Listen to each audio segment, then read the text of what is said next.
नमस्कार दोस्तों, स्वागत करता हूँ आपका मेरे YouTube channel the knee foundation MS पर।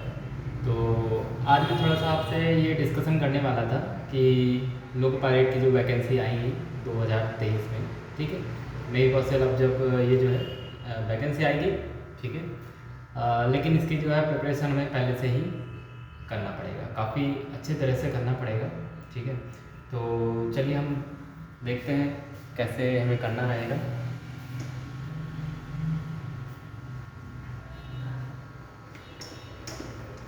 ऑलरेडी मैं पहले भी इसके बारे में डिस्कस कर चुका हूँ, आपको मैं समझा चुका हूँ कैसे कैसे सिलेबस रहेगा, क्या सिलेबस रहेगा उसका, ठीक है। और अब हम देखेंगे कि क्या इसकी स्ट्रेटजी रहेगी, ओके। और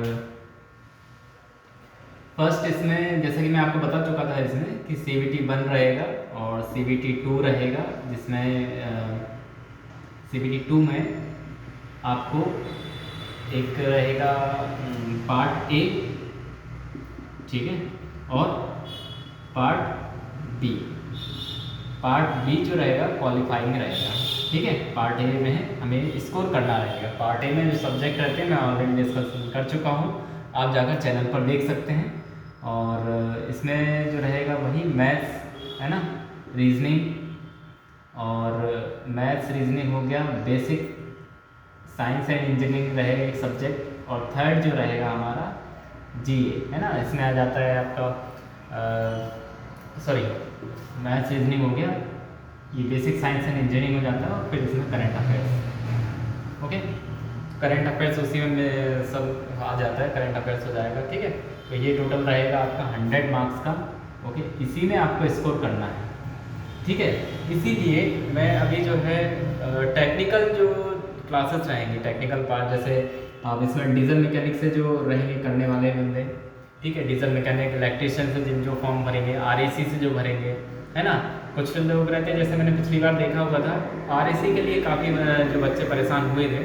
तो मेरा मानना ये है कि यदि आपका मैकेनिकल है ना, यदि मैकेनिकल है आपका, BTech किए हुआ है आपने, या आपने डिप्लोमा किया हुआ है, डिप्लोमा यदि मैकेनिकल से किया हुआ है, और BTech यदि मैकेनिकल से किया हुआ है, तो आपके लिए जो बेस्ट रहेगा मेरे हिसाब से, मैं आपको बताता हूँ, डीजल मैकेनिक से आप भरें फॉर्म, जो फिल करिएगा डीजल मैकेनिक आपके लिए बेस्ट रहेगा। क्यों? क्योंकि एक तो सिलेबस वैसे तो आपको पूरा पढ़ना रहेगा, है ना, क्योंकि रेलवे जो रहती है कुछ जो आपका जैसे इलेक्ट्रिशियन से पार्ट उठा लेगा, वेल्डर से कुछ पार्ट उठा लेगा, है ना। तो पढ़ना थोड़ा थोड़ा सभी रहेगा, लेकिन डीजल मैकेनिक्स में जो है कुछ टॉपिक्स कम रहते हैं, ठीक है, 1 साल की रहती है, तो उसमें ये टॉपिक बहुत जल्दी क्लियर हो जाएगा आपका। तो डीजल मैकेनिक से आप फॉर्म फिल करिएगा यदि मैकेनिकल ट्रेड से आप बिलोंग करते हैं तो, ठीक है। मैकेनिकल डिप्लोमा किया हो, ITI जैसे आप फिटर से कर लेते हैं, है ना, तो ये बेस्ट रहेगा। यदि डीजल मैकेनिक से करते हैं तो बहुत बढ़िया रहेगा तैयारी, है ना। डीजल मैकेनिक से आप करें, और उसके बाद इलेक्ट्रिशियन जो रहता है, जैसे इलेक्ट्रिशियन का जिसका रहता है, ठीक है, तो जैसे इलेक्ट्रिकल BTech अगर कोई करता है ना, EC से, ठीक है, BTech EC से करता है, तो फिर इलेक्ट्रिशियन ठीक रहेगा, ठीक है। इलेक्ट्रिशियन आप करें, उससे फॉर्म भरें। और बाकी ये रहेगा कि पार्ट बी के लिए मैंने कुछ वीडियो ऑलरेडी पहले अपलोड किए हुए हैं, आप जाकर उन्हें देख सकते हैं। और जब भी मुझे लगेगा, टाइम रहेगा, मैं बिल्कुल ये आपको टेक्निकल सेक्शन का कुछ पार्ट जो है, जैसे कुछ सेक्शन जैसे इंजन का वर्किंग कभी मैं लेके आ जाऊँगा, है ना, या जो इंटरनल पार्ट रहते हैं, जैसे कनेक्टिंग रॉड, जो पूरा इंजन रहता है उसका कनेक्टिंग रॉड वगैरह जो पार्ट्स रहते हैं, इस तरह से मैं सेगमेंट में अभी करते रहूँगा जब तक वैकेंसी नहीं आती है। आप पूरा फोकस रखें इस पर, ठीक है। CBT 1 पर आप पूरा फोकस रखें। ये इसलिए रखें क्योंकि देखिए क्या होता है, आपका पार्ट भी जो रहेगा क्वालिफाइंग रहेगा, ठीक है। पार्ट भी रहेगा क्वालिफाइंग रहेगा, लेकिन हम इसे हल्के में नहीं ले सकते हैं, लेकिन सफिशिएंट रहेगा तैयारी करना। क्योंकि मैंने जब 2018 में पेपर था, उस समय मैंने तैयारी किया हुआ था, काफ़ी सफिशिएंट टाइम रहता है जब आपका यदि क्लियर हो जाता है ये आराम से आप जितना समय मिलता है, काफ़ी समय मिल जाता है, 1 या 2 महीने, ठीक है, आराम से। लेकिन पहले से आप पढ़े हुए रहते हैं, जब आपने डिप्लोमा किया हुआ है, या BTech किया हुआ है, या ITI किया हुआ है, तो ऑलरेडी आपका एक एक बार तो आपको एक तरह से पता होता है, और नहीं भी पता है तो कोई बात नहीं, मैं पूरा कराऊंगा, कंप्लीट कोर्स करा दूंगा उसमें, और आप आसानी से कोर्स कराने के बाद भी आप जो है कुछ क्वेश्चंस रहेंगे, आप 300 से 600 700 जितने भी क्वेश्चन हो पा रहे हैं हम क्वेश्चन भी प्रैक्टिस करेंगे, ताकि आपको जो है आसानी से वो कर सकें आप, है ना। तो बेस्ट रहेगा। लेकिन अभी जो आप रखें फोकस किस पर रखें, CBT 1। CBT 1 में जो रहेगा मैं आपको बता चुका हूँ, पहले भी आप जाकर देखेंगे तो CBT 1 में मैथ्स, रीजनिंग, ठीक है, जनरल साइंस, और जनरल साइंस में भी मैं आपको टॉपिक बता दूंगा किस में आपको फोकस रखना है अभी, ठीक है, जनरल साइंस और करंट अफेयर्स, ठीक। मैं इसको इसलिए फोकस करने के लिए आपसे कह रहा हूँ क्योंकि क्या होता है, आप अभी इस पे फोकस करेंगे तो इसमें हेल्प मिलेगी आपको, ठीक है, ये सॉरी इस हाँ इसमें पार्ट ए में आपको हेल्प मिलेगी, इसलिए मैं आपसे बोल रहा हूँ पार्ट CBT 1 को इतने अच्छे से करें, CBT 1 में सब्जेक्ट अच्छे से कर लें, सब्जेक्ट मतलब मैथ्स को इतने अच्छे से प्रॉपर कंटिन्यू करते रहें, ठीक है, क्योंकि ये हमारी तैयारी जब हम अभी स्टार्ट करेंगे, अभी से स्टार्ट करेंगे तो मैथ्स, रीजनिंग और जनरल साइंस और करंट अफेयर्स ये हमारी कंटिन्यू चलेगी जब तक आपका CBT 1 कंप्लीट नहीं हो जाता, ठीक है, समझ रहे हैं बात को। मतलब ये है कि CBT 1 जब आप स्टार्ट करेंगे तैयारी, जैसे मान लीजिए अभी स्टार्ट करते हैं आप, तो आपको मैथ जब से स्टार्ट कर रहे हैं, maths, reasoning, general science, current affairs, ये चारों सब्जेक्ट जब तक आपका CBT 1 2 नहीं हो जाता है आपको वो कंटिन्यू रखना ही पड़ेगा। वो जानते हैं इसलिए क्यों, क्योंकि अब यही के यही सेगमेंट आपका पार्ट ए में रहेगा, बस जनरल साइंस की जगह basic science and engineering add हो जाएगा, बाकी पूरा टॉपिक यही रहेगा, और आपको कंटिन्यू इसी तरह से प्रैक्टिस करते रहना पड़ेगा इसमें, क्योंकि ये रहता है क्वालिफाइंग, आपकी जॉब लगेगी तो इसी से लगेगी, इसका मतलब कि इससे लगेगी, ठीक है। मैं ये नहीं कह रहा हूँ कि आपका CBT 1 से ही आपकी जॉब लग जाएगी, इसमें कोई मतलब नहीं है। आप CBT 1 क्वालिफाई करिए, CBT 1 क्वालिफाई करिए। मैं आपको बता देता हूँ थोड़ा सा यहाँ पर कैसा होगा, ये मैं मिटा रहा हूँ ना, सब्जेक्ट है, सब्जेक्ट में एक बार पूरा सिलेबस लेकर आ जाऊँगा, एक बार क्या नोटिफिकेशन आ जाए, ठीक है, उसमें क्या किस तरह से सब्जेक्ट रहता है, यही रहेगा या चाहे वैसे तो पिछले अकॉर्डिंग इसी के अकॉर्डिंग रहेगा, लेकिन फिर भी एक बार नोटिफिकेशन आ जाए तो फिर मैं आपको सब्जेक्ट के बारे में पूरा बता देता हूँ। लेकिन आपसे यही रिक्वेस्ट है कि maths, reasoning, current affairs, basic science and engineering मैं कराऊंगा आपका, ठीक है, उसकी टेंशन छोड़ दीजिए बस। लेकिन ये 3 सब्जेक्ट और साइंस ये सभी मैं करा दूंगा, लेकिन अभी आपको फोकस करना है मैथ्स, रीजनिंग, करंट अफेयर्स और जनरल साइंस पर बेसिकली, क्योंकि अगर वो क्वालिफाई नहीं हो पाए, CBT 1 जो होता है पूरा क्वालिफाइंग नेचर का होता है, आपके नंबर कहीं ऐड नहीं होंगे। इस CBT 2 में नंबर कहीं से कहीं तक ऐड नहीं होने वाले CBT 1 के। CBT 1 आपको क्वालिफाई ही करना है, ठीक है, लेकिन क्वालिफाई भी यदि नहीं हो पाए तो फिर तो इसका कोई मतलब ही नहीं है, पार्ट 2 में पढ़ा दूँ, पार्ट बी पढ़ा दूँ तो कोई मतलब ही नहीं रह जाएगा इसका, जब तक आप इसको क्वालिफाई नहीं करेंगे। और मे बी कट ऑफ जा सकती है हाई, ठीक है, कट ऑफ जा सकती है। पिछली बार ऐसी मैं बता देता हूँ आपको, कट ऑफ के ऊपर एक वीडियो लेकर आ जाऊँगा सेपरेट, तो वो आपका जो है क्लियर हो जाएगा, है ना, ठीक है, कट ऑफ के लिए सेपरेट वीडियो में लेकर आ जाऊँगा। तो CBT 1 क्या होता है, केवल क्वालिफाइंग होता है, जैसे ये क्वालिफाइंग नेचर का होता है वैसे ही ये क्वालिफाइंग नेचर का होता है, लेकिन इसमें आपको पूरी प्रॉपर मेहनत करनी पड़ेगी, क्योंकि आप यदि इसमें मेहनत करेंगे तो आगे आपको नंबर यहाँ पर इसका आपको बेनिफिट मिल जाएगा एक तरह से, क्योंकि इसमें ही हमें जितना हो सके 100 में से 100 लाने की कोशिश करें, नहीं आएंगे मैं जानता हूँ, लेकिन कोशिश करें 100 में से 100 लाने की, ठीक है, क्योंकि नाप तोल के पढ़ाई तो की नहीं जा सकती है ना, तो कोशिश करें जितने ज़्यादा आप ला सकें, ठीक है, पार्ट ए में जितने ज़्यादा आप ला सकें वो आपके लिए बेनिफिशियल रहेगा, बहुत ज़्यादा बेनिफिशियल रहेगा वाला है, ठीक है। तो ये क्वालिफाइंग नेचर ज़रूर है, लेकिन हम फोकस करेंगे मैथ्स,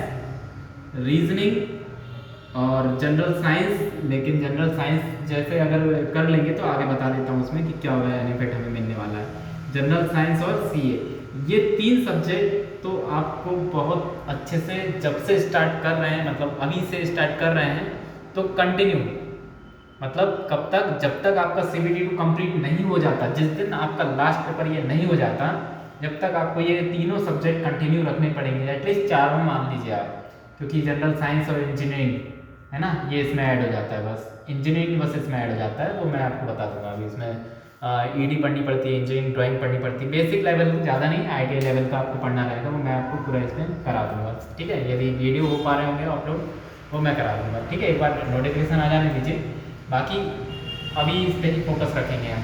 ठीक है, CBT 1 पार्ट 2 के लिए अगर यदि आपको पार्ट बी करना है, आप प्लेलिस्ट में जाइए, मैंने डाल के रखे हुए हैं MP व्यापम के नाम से जो ट्रेनिंग ऑफिसर के वीडियो डले हुए हैं, उसमें आप क्वेश्चन लगाइए, बहुत क्वेश्चन है उसमें, 350 से ऊपर, समथिंग 600 के पार हो गए होंगे उसमें, मैंने प्रैक्टिस करा चुका हूँ, आप वहाँ से क्वेश्चन पढ़ सकते हैं।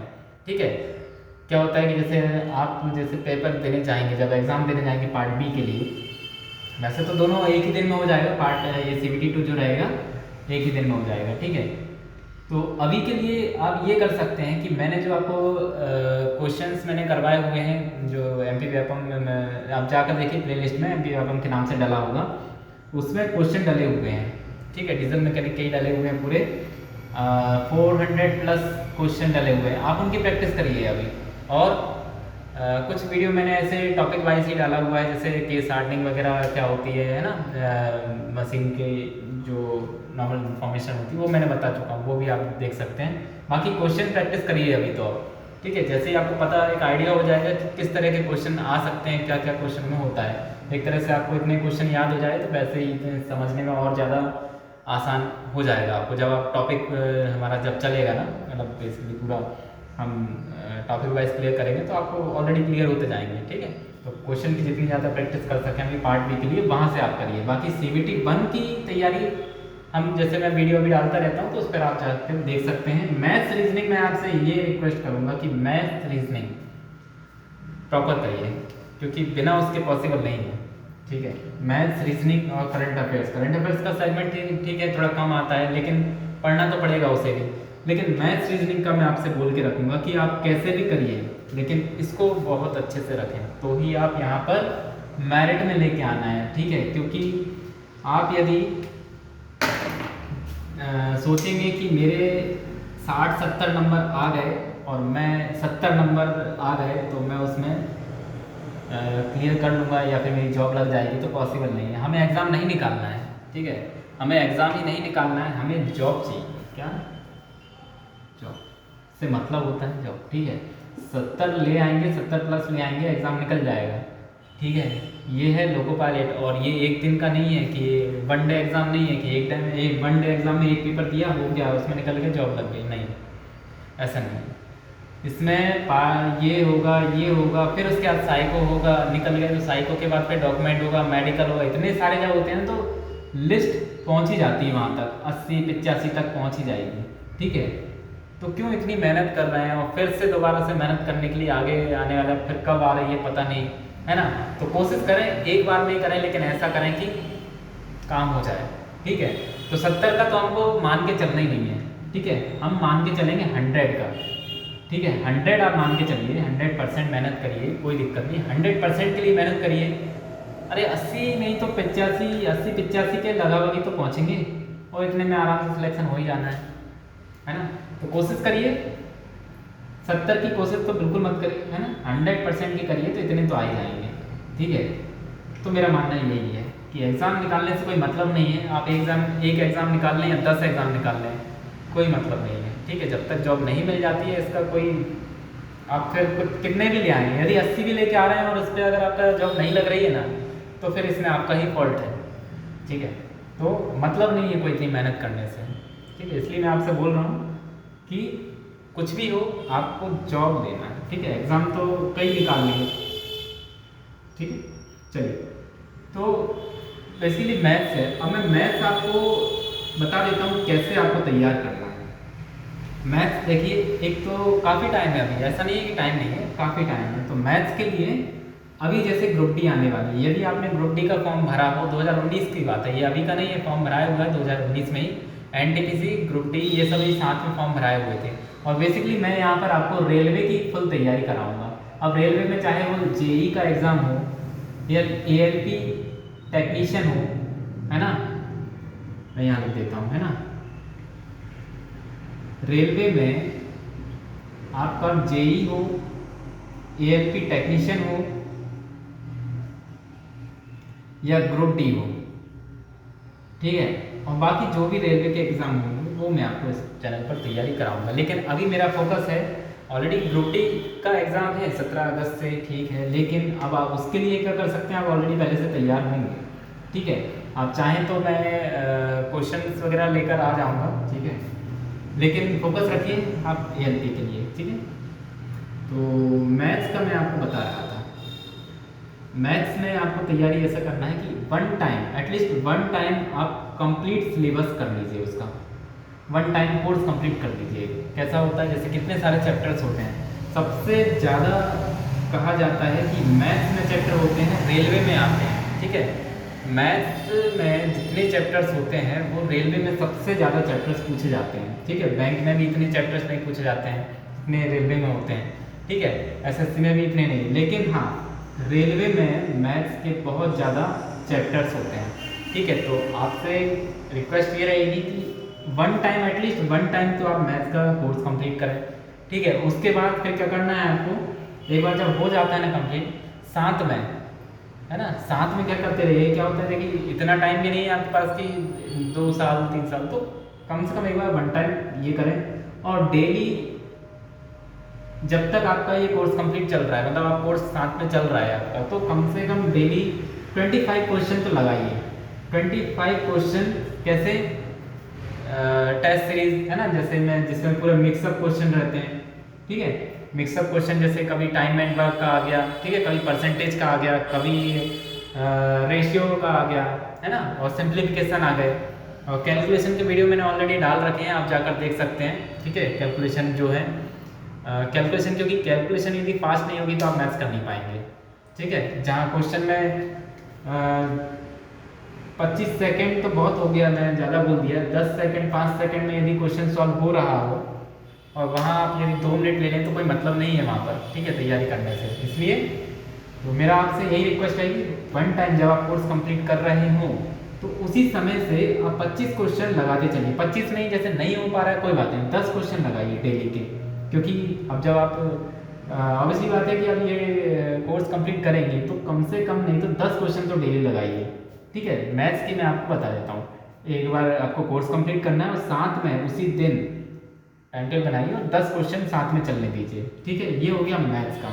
और जैसे एक बार वन टाइम पूरा कोर्स कंप्लीट हो जाता है तो यहाँ पर इनको इंक्रीज कर दीजिए, मतलब अभी 10 कर रहे थे तो ऑलरेडी अब 3 घंटे तो कम से कम एक टॉपिक मतलब पढ़ने में तो लगेंगे ना, तो समथिंग 10 क्वेश्चन की जगह 50 क्वेश्चन पर डे कर दीजिए फिर, पर डे, जब एक बार आपका कोर्स कंप्लीट हो जाए मैथ्स का, ठीक है।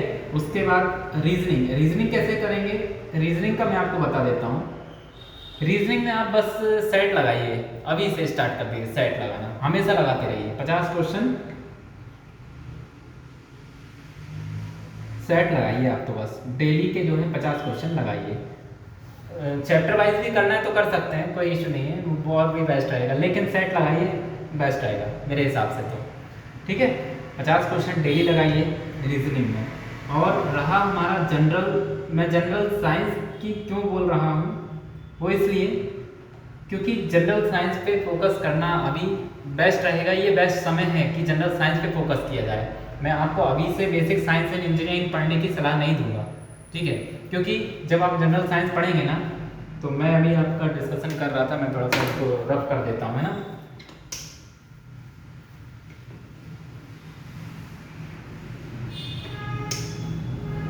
तो आप करना ये रहेगा कि जनरल साइंस मैथ्स में आपको बता चुका हूँ, है ना, ये हमारा रेलवे के लिए रहेगा, रेलवे के ऑल एग्जाम, ठीक है। तो मैथ्स में आपको बता चुका हूँ, रीजनिंग मैं आपको बता चुका हूँ, 50 क्वेश्चन डेली करना है आपको। और साइंस का मैं आपको बता रहा था, साइंस के लिए आप करिए ये कि मेहनत करनी पड़ेगी इसमें, ठीक है, क्योंकि क्या होता है कि इसमें आपका आएगा फिजिक्स, केमिस्ट्री, बायोलॉजी, इनसे मिला के आपकी बनती है पूरी जनरल साइंस। मैं ये नहीं कह रहा हूँ कि बहुत ज़्यादा डीप पढ़ें, लेकिन हाँ हमें एग्ज़ाम निकालना है तो पढ़ना पड़ेगा। तो वन टाइम, एक बार कम से कम वन टाइम कोर्स कंप्लीट करिए, वन टाइम कोर्स कंप्लीट करिए। जैसा कि मैं अभी आपको मेरे वीडियो पे डला होगा वर्क पावर एंड एनर्जी, है ना, मेरे चैनल पर डला होगा, आप देख सकते हैं उसके वीडियो। इसी तरह से जब भी मुझे टाइम मिलता है मैं ये अपलोड करूँगा आपको वीडियो। बाकी ऑफलाइन क्लासेस जो हैं और जो भी मैं आपको बता रहा हूँ, कोई भी आपको क्वेरी होती है आप मुझे जो है कॉल कर सकते हैं। किस नंबर पे? इस नंबर पे आप मुझे कॉल करिए, या टेलीग्राम चैनल का लिंक डला हुआ है डिस्क्रिप्शन में, आप वहाँ से टेलीग्राम पे जुड़ जाइए। ठीक है, यदि कोई भी क्वेरी हो ALP टेक्नीशियन से रिलेटेड या फिर रेलवे के कोई भी एग्जाम से रिलेटेड, JEE हो, ग्रुप डी हो, है ना, ALP लोको पायलट हो, NTPC हो, एटलीस्ट कोई भी एग्जाम हो रेलवे का, आप मुझे इस नंबर पे संपर्क कर सकते हैं। ठीक है, आप व्हाट्सएप करिए, कॉल करिए, टेलीग्राम से मैसेज करना चाहें वहाँ से आप कर सकते हैं। ठीक है, कोई भी आपको क्वेरी हो तो आप इस नंबर पे मुझे संपर्क कर सकते हैं। ठीक है, तो वन टाइम एटलीस्ट आप फिजिक्स, केमिस्ट्री, बायोलॉजी ऐसे करिए। ठीक है, और मैं आपको किसी कोई बुक तो गाइड नहीं कर रहा हूँ, लेकिन हाँ एक बार कोर्स कंप्लीट करिए और फिर वन लाइनर, एक वन लाइनर होती है बुक। ठीक है, वन लाइनर आप कहीं से लगाइए। ठीक है, वन लाइनर लगाइए। होता ही है कि एक बार जब आपका कोर्स कंप्लीट हो जाएगा ना, तो वन लाइनर इसमें आपको हेल्प ये हो जाता है कि आपके पास कम से कम 5000 क्वेश्चन, यदि जनरल साइंस के रहेंगे 5000 क्वेश्चन आपके पास रहेंगे तो आपको काफ़ी ज़्यादा हेल्प रहेगी। सीधे के सीधे क्वेश्चन उठकर आते हैं। ठीक है, हाँ थोड़ा सा घुमा दिया जाता है क्वेश्चन को, हाँ, लेकिन जब आपने एक बार कंप्लीट कर लिया होता है ना, वन टाइम कोर्स कंप्लीट यदि कर लेते हैं ना आप, तो ये आपके लिए बेस्ट हो जाता है कि ये एक तरह से उत्प्रेरक का काम करता है। आपका जब कोर्स हो जाता है कंप्लीट तो ये कैटलाइस्ट के तौर पे काम करता है, मतलब कि आपकी तैयारी में और तेज़ी कर ला देता है आपकी तैयारी में। ठीक है, तो मेरे हिसाब से तो वन टाइम कोर्स इसका आप कंप्लीट करिए, फिजिक्स, केमिस्ट्री, बायोलॉजी। आप मुझे यदि आप चाहते हैं कि मैं किस तरह से ये पढ़ना, कितना टाइम टेबल, यदि आप चाहते हैं तो मुझे पर्सनली इस पर मैसेज करिएगा। मैं बिल्कुल प्रॉपरली आपके टाइम के अकॉर्डिंग ये सब मैं आपको बता दूंगा कब कैसे क्या पढ़ना है। लेकिन एक स्ट्रेटेजी हो, बिना स्ट्रेटेजी के आप नहीं कर सकते हैं इसको। ठीक है, तो प्रॉपर बनाएं, क्योंकि हमें फेल नहीं होना है, हमें 100 में से 100 टॉप करने की कोशिश करिए, तब जाके कहीं पे अपना नंबर लगने वाला है। ठीक है, साइंस बता चुका हूँ, general science, maths, reasoning, current affairs. Current affairs के लिए आप जो है बहुत सारी बुकें आती हैं मार्केट में, वहाँ परचेस करना चाहें तो ठीक है, नहीं तो ऑनलाइन यूट्यूब पे काफ़ी डला हुआ है करंट अफेयर्स के लिए, आप कहीं से भी कर सकते हैं। ठीक है, बस अपडेट रहें डेली, और 10-10 मिनट के वीडियो जो होते हैं करंट अफेयर्स के लिए, है ना, यूट्यूब पे आप देखेंगे 10-10 मिनट के काफ़ी डले हुए होते हैं। 10-10 मिनट, 15-15 मिनट या 15-20 मिनट के 2-4 वीडियो देखते रहिए डेली। ज़्यादा से ज़्यादा आपको कितना लगेगा, आप स्किप करके भी देखते हैं थोड़ा, तो कंटिन्यू 10-10 मिनट के 2 वीडियो देख लीजिए, 20 मिनट में वो आपका करंट अफेयर्स का हो जाएगा। डेली अगर आधा घंटा भी देते हैं काफ़ी है। ठीक है, करंट अफेयर्स के लिए इतना बोल रहा हूँ, डेली अगर आधा घंटा भी देते हैं तो काफ़ी है आपके लिए करंट अफेयर्स के लिए। ठीक है, तो बेसिकली आपको प्रैक्टिस करनी है इसमें, क्योंकि आपको इसमें कोर्स कंप्लीट करना है एक बार और एक बार इसमें, तो इन दोनों को फोकस करते हुए चलिए। और सबसे ज़्यादा इसमें मैं आपको कहूँगा फिजिक्स में। ठीक है, फिजिक्स में इसलिए कह रहा हूँ क्योंकि यही काम पड़ने वाला है आपका CBT 2। CBT 2 में जो मैंने आपका पार्ट ए के लिए डिस्कशन किया हुआ था ना, पार्ट ए में बेसिक साइंस एंड इंजीनियरिंग, तो ये जो आपका फिजिक्स है इसमें काम पड़ेगा। क्यों? क्योंकि इसमें जो है कुछ ऐसे जो फिजिक्स के आपका चैप्टर आ जाते हैं, जैसे स्पीड एंड वेलोसिटी। ठीक है, स्पीड एंड वेलोसिटी हो जाता है, मास, है ना, मास आ जाता है, मास एंड वेट आ जाता है, और इलेक्ट्रिसिटी, बेसिक इलेक्ट्रिसिटी, ये पूरे चैप्टर में फिजिक्स आपको बहुत अच्छे से करनी है। और मैं कुछ चैप्टर आपको बता दूंगा जो कॉमन चैप्टर रहेंगे, जो कि CBT 1 में और CBT 2 में दोनों में कॉमन रहेंगे। वो एक दिन मैं चैप्टर पे डिस्कशन कर लूँगा उसके लिए भी। ठीक है, ताकि ये आपको थोड़ा सा हेल्प मिल जाए। तो मैं यही कहूँगा कि आपको ये बहुत अच्छे से करना है, और जब एक बार ये कोर्स कंप्लीट हो जाता है आपका, तो वन लाइनर आप लगाते चाहिए। ठीक है, जनरल साइंस का एक होता है बुक वगैरह, उससे आप कर लीजिए, लेकिन वन लाइनर भी आपको करना है। कब तक? जब तक आपका ये CBT 1 कंप्लीट नहीं हो जाता, आपको प्रॉपरली फुल तरीके से इसको तैयार करना है। ठीक है, और क्योंकि फिजिक्स मैं इसलिए अच्छे से बोल रहा हूँ क्योंकि फिजिक्स मैक्सिमम क्वेश्चन इसमें से हो जाएगा, कवर हो जाएगा वो, ठीक है। तो इसमें फिर बचेगा क्या, फिजिक्स आप कर ही लेंगे, पूरा फिजिक्स है इसमें, बेसिक साइंस है इंजीनियरिंग में बस ईडी जुड़ जाएगा, ठीक है, ईडी जुड़ जाएगा। और लास्ट में है आईटी लिटरेसी करके चैप्टर है, ठीक है, और ऑक्यूपेशनल सेफ्टी एंड हेल्थ, ये सब जुड़ जाएंगे, बता दूंगा आपको एक तरह से, एक बार डिस्कशन कर लेंगे इस पर। बेसिक साइंस एंड इंजीनियरिंग का सेपरेट वीडियो में आपका कंप्लीट करा दूंगा, लेकिन जो मैंने अभी तक आपको बताया हुआ है एक बार मैं प्रॉपर लिख देता हूँ कि किस तरह से क्या करना है, ठीक है, तो आपको थोड़ी सी हेल्प मिलेगी। और जब भी आपको लगता है कि कोई आपको कन्फ्यूज़न है या कुछ क्वेरी है आपकी, तो मुझे कॉल करिए या फिर व्हाट्सएप आप कर सकते हैं इस नंबर पर, है ना, या टेलीग्राम लिंक रहेगी डिस्क्रिप्शन में, आप वहाँ पर देख सकते हैं, ठीक है, उससे आप ऐड कर सकते हैं ग्रुप में। और तो मैं आपको यही बता रहा था कि CBT 1 पे आप फोकस रखें अभी, CBT 1 में जो सब्जेक्ट्स हैं उन पर, ठीक है। मैथ्स आज से स्टार्ट कर रहे हैं, तो आज से लेकर जब तक आपका CBT 2 का पार्ट A नहीं हो जाता, जब तक आपको मैथ्स कंप्लीट रखना है। और ऐसी स्ट्रेटजी बनाइए, ठीक है, क्योंकि देखिए मैं आपको गाइड कर दूंगा, मैं बता दूंगा ऐसे ऐसे पढ़िए, ऐसे ऐसे पढ़िए, लेकिन कुछ दिन फॉलो करेंगे, यदि हाँ आप लास्ट एंड मोमेंट तक यदि फॉलो करते रहे, तो मैं गारंटी से बोल सकता हूँ कि आपका वो एग्ज़ाम निकल जाएगा, या जो भी पार्ट आपने कर रहे हैं वो आपका निकल जाएगा, है ना। लेकिन खुद का आपका बनाया हुआ रहेगा ना, तो आप उसको जो है कंटिन्यू भी करेंगे, ठीक है। तो कोशिश करिए कि कुछ स्ट्रेटजी बनाकर ही करें, ठीक है। और ये आ जाता है आपका करंट अफेयर्स, ठीक है, मैथ्स, रीजनिंग, साइंस और ये जनरल साइंस है ना, कि साइंस और करंट अफेयर्स। तो इसमें से हमें ये सेगमेंट पूरे आज से स्टार्ट कर रहे हैं, तो आज से लेकर जब तक CBT 2 नहीं हो जाता, पार्ट A नहीं हो जाता है, हमें ये कंटिन्यू रखना ही है। और साइंस में से कौन सा वाला भाग, फिजिक्स वाला, है ना, या मैं यहाँ लिख देता हूँ। CBT 2 के लिए कॉमन कौन सा रहेगा, फिजिक्स वाला पार्ट A में पार्ट 2 होते हैं, पार्ट A, पार्ट B मैं आपको करा दूंगा। पार्ट B में क्या होता है, पार्ट A में क्या होता है, जो फिजिक्स हमें बहुत अच्छे से करना है, ये जनरल साइंस की जो फिजिक्स रहेगी वो हमें करना है, बहुत हेल्प मिलेगी इससे। चैप्टर्स जो रहेंगे जैसे स्पीड, मैं अभी बता चुका हूँ आपको, है ना, स्पीड, वेलोसिटी, मास, वेट, है ना, बेसिक इलेक्ट्रिसिटी, ये इस तरह से बहुत सारे इसमें न्यूमेरिकल्स आते हैं, न्यूमेरिकल्स में आपको कराऊंगा तो ज़्यादा प्रैक्टिस हो जाएगी, ठीक है।